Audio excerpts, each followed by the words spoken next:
안녕하세요. 해뜨는 경제학입니다. 여러분, 만약 옆집 사람이 갑자기 찾아와서 당신 집 위치가 좋으니 내가 사겠다고 한다면 어떨까요? 그런데 거절했더니 좋은 말로 할 때 팔아라. 안 그러면 험한 꼴 본다. 라고 협박한다면요? 이건 부동산 막장 드라마가 아닙니다. 2026년 현재 세계 최강대국 미국과 그 동맹국 덴마크 사이에서 벌어지고 있는 그린란드 매입 이슈입니다. 여러분, 2019년 8월 전 세계는 하나의 뉴스를 보고 귀를 의심했습니다. 미국이 그린란드를 사고 싶어 한다. 사람들은 웃었습니다. 부동산 재벌 출신 대통령의 엉뚱한 농담이겠거니 했죠. 하지만 2026년 오늘 이 농담은 가장 끔찍한 악몽이 되어 돌아왔습니다. 단순한 해프닝인 줄 알았던 트럼프 전 대통령의 제안이 최근 트럼프 대통령은 백악관 회의에서 이렇게 말했습니다. 돈 문제는 나중이다. 덴마크가 좋아하든 싫어하든 우린 그곳을 가질 것이다. 쉬운 방법인 거래가 안 된다면 어려운 방법, 하드웨어를 택하겠다는 최후 통첩으로 격상되었습니다. 심지어 그는 500년 전 배 한 척이 갔다고 해서 그 땅이 덴마크 소유는 아니다라며 국제법과 역사를 정면으로 부정했습니다. 이것은 단순한 부동산 매입 제안이 아닙니다. 세계 최강대국이 가장 가까운 나토 동맹국에게 보내는 선전포고나 다름없습니다. 오늘 영상에서는 미국이 왜 이토록 무리하게 그린란드에 집착하는지 그 소름 끼치는 속내를 파헤치고 만약 미국이 정말로 어려운 방법을 택했을 때 우리의 주식 계좌와 세계 경제가 어떻게 요동칠지 시뮬레이션 결과를 통해 낱낱이 분석해 드리겠습니다. 영상 끝까지 놓치지 마십시오. 1. 왜 하필 얼음 땅인가? 미국의 세 가지 공포. 미국은 바보가 아닙니다. 덴마크라는 우방의 뺨을 때리면서까지 이 땅을 원하는 데에는 그럴만한, 아니 그래야만 하는 절박한 이유가 있습니다. 바로 공포 때문입니다. 첫째, 러시아의 미사일입니다. 그린란드의 툴레 공군기지를 아십니까? 이곳은 미 본토로 날아오는 대륙간 탄도미사일을 가장 먼저 탐지하는 미국의 눈입니다. 그런데 러시아가 최근 극초음속 미사일을 배치하며 북극의 군사적 긴장을 높이고 있습니다. 미국 입장에서 그린란드를 100% 통제하지 못한다는 건 머리에 총구가 겨누어진 채 잠을 자는 것과 같습니다. 둘째, 중국의 자원 독점입니다. 그린란드에는 전 세계가 20년 동안 쓸 수 있는 막대한 양의 희토류가 묻혀 있습니다. 특히 전기차 모터와 최첨단 미사일에 필수적인 너디뮴 등이 풍부하죠. 중국은 이미 빙상 실크로드라는 이름으로 이곳에 막대한 투자를 시도했습니다. 미국이 지금 이 땅을 확보하지 못하면 미래 산업의 목덜미를 중국에게 잡히게 됩니다. 셋째, 기후변화가 만든 새로운 백길입니다. 빙하가 녹으면서 북극 항로가 열리고 있습니다. 이 길은 유럽과 아시아를 잇는 가장 빠른 지름길입니다. 과거 파나마 운하가 미국의 20세기 패권을 만들었듯 북극 항로는 21세기 패권의 열쇠입니다. 미국 입장에서는 이 중요한 열쇠를 덴마크라는 힘없는 관리인에게 맡겨두기엔 너무나 불안한 것이죠. 이 각국의 반응, 이 사안은 단순한 영토 매입 이슈를 넘어 북극을 둘러싼 신냉전의 최전선으로 확대되었습니다. 각국의 대응은 다음과 같습니다. 덴마크의 분위기, 기존의 황당함에서 분노와 경계로 급변했습니다. 덴마크 정부는 트럼프 대통령이 500년 전의 상륙을 근거로 영유권을 주장하며 덴마크의 주권을 정면으로 부정한 것에 대해 국제법과 외교 관례를 무시한 심각한 모욕으로 받아들이고 있습니다. 무엇보다 가장 중요한 안보 동맹국인 미국이 마치 점령군처럼 자치령을 강탈하려 한다는 신호를 보냄에 따라 깊은 배신감과 안보 딜레마에 빠졌습니다. 이에 덴마크는 EU 및 나토 내 유럽 국가들과 연대하여 미국의 독단적 행동을 견제하는 한편 그린란드의 자기 결정권을 명분으로 내세워 미국의 요구를 거절하는 전략을 취취하고 있습니다. 당사자인 그린란드, 강대국들의 패권 다툼 속에서 우리는 거래 대상이 아니다 라는 입장을 목숨을 걸고 고수하고 있습니다. 특히 미국이 군사 행동을 배제하지 않는다는 뉘앙스를 풍기고 실제로 인근 해역에 미군뿐만 아니라 중국과 러시아의 구축함 및 잠수함이 배치되면서 주민들이 느끼는 공포는 실존적 위협이 되었습니다. 그린란드는 이러한 고래 싸움에서 생존하기 위해 덴마크 정부의 강력한 보호를 요청하는 동시에 국제사회 평화적 해결을 호소하고 있습니다. 미국, 트럼프 행정부. 우리가 차지하지 않으면 중러가 가져간다는 안보 논리를 앞세워 명분을 축적하고 있습니다. 덴마크와의 외교적 협상이 결렬될 경우 물리력을 행사할 수 있음을 시사하며 동맹국의 주권보다 자국의 안보 이익을 최우선시하는 태도를 보입니다. 중국과 러시아, 미국의 행보를 제국주의적 침탈이라 비난하며 이를 역이용하고 있습니다. 이들은 이미 그린란드 인근에 군사력을 배치하여 무력 시위를 벌이고 있으며 미국의 위협을 빌미 삼아 북극 내 자신들의 군사 활동을 정당화하고 영향력을 확대하려는 움직임을 보입니다. 유럽 EU 국가들, 미국의 일방주의가 국제 질서를 파괴할 것을 우려하며 덴마크를 지지하고 있습니다. 유럽 주요국들은 덴마크와 입장을 같이 하며 공동 대응을 통해 미국의 무리한 요구를 반대하는 형국입니다. 3. 트럼프의 시나리오. 그렇다면 트럼프가 말한 어려운 방법은 구체적으로 무엇일까요? 설마 미 해병대가 코펜하겐에 상륙할까요? 아닙니다. 현대판 전쟁은 총성 없이 시작됩니다. 시나리오 1. 경제적 질식. 미국은 덴마크에게 그린란드를 넘기지 않으면 방위비 분담금을 10배 올리겠다거나 덴마크 GDP의 대부분을 차지하는 제약회사들과 해운물류 공룡인 밀러 머스크사 등의 관세 폭탄을 때리겠다고 협박할 수 있습니다. 덴마크 경제를 인질로 잡는 것이죠. 시나리오 2. 내부 분열. 이게 더 무섭습니다. 덴마크 정부를 건너뛰고 그린란드 자치정부에게 직접 매년 덴마크가 주는 보조금의 2배를 줄 테니 우리랑 직접 계약하자고 유혹하는 겁니다.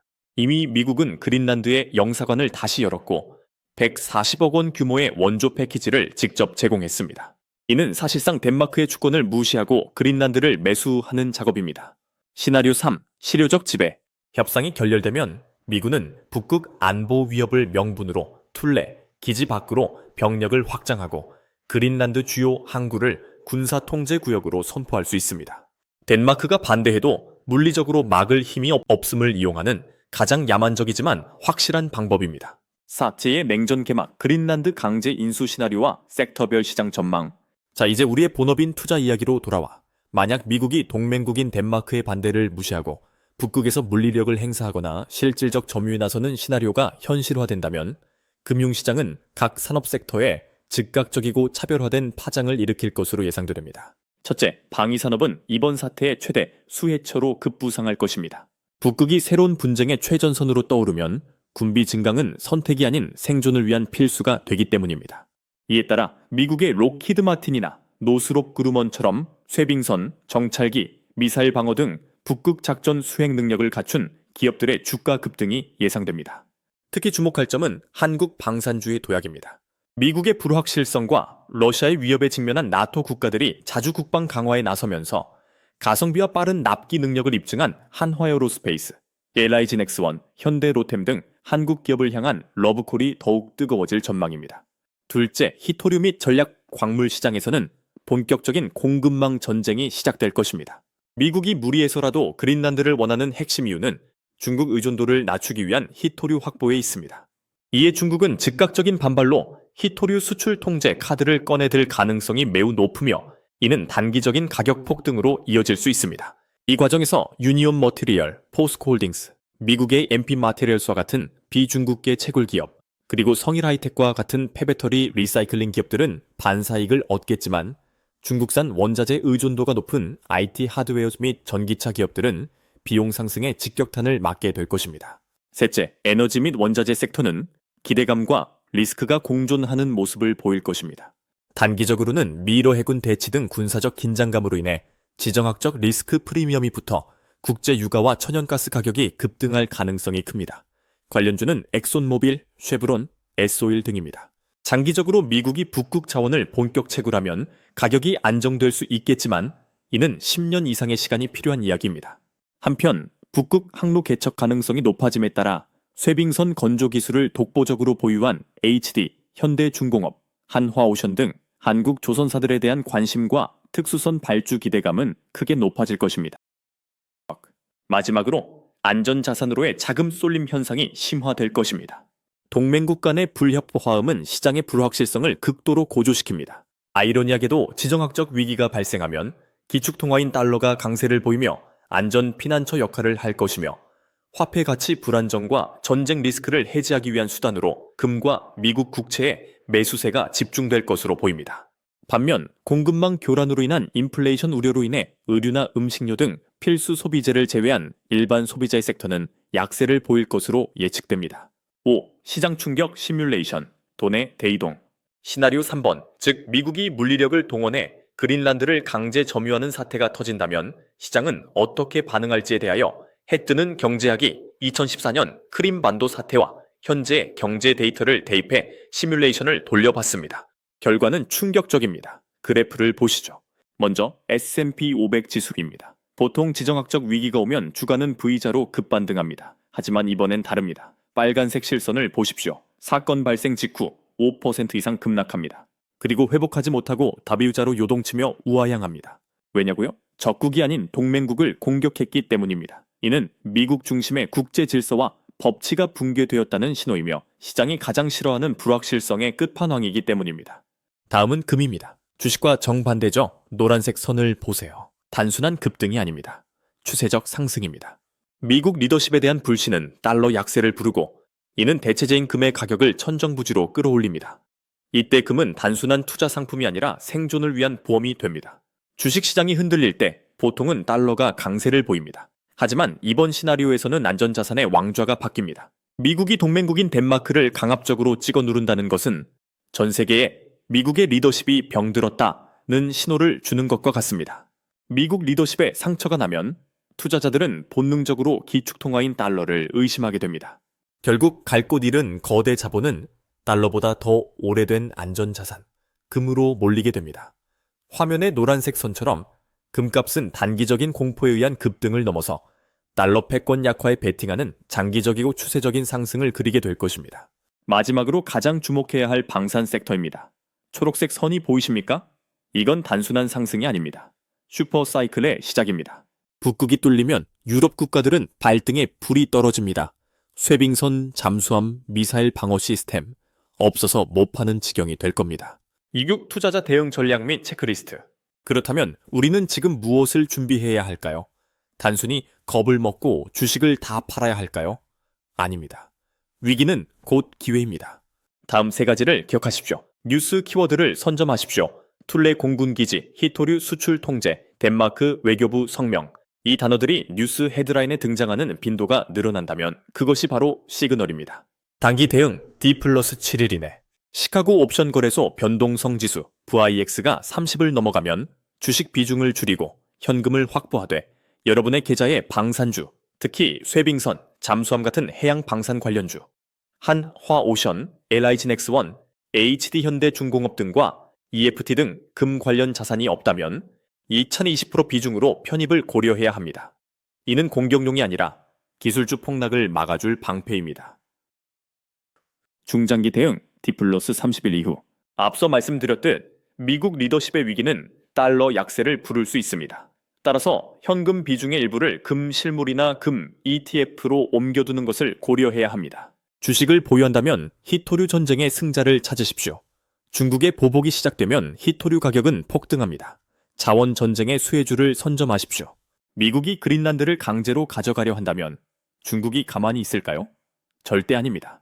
중국은 즉각적으로 보복성 히토류 수출 통제 카드를 꺼낼 것입니다.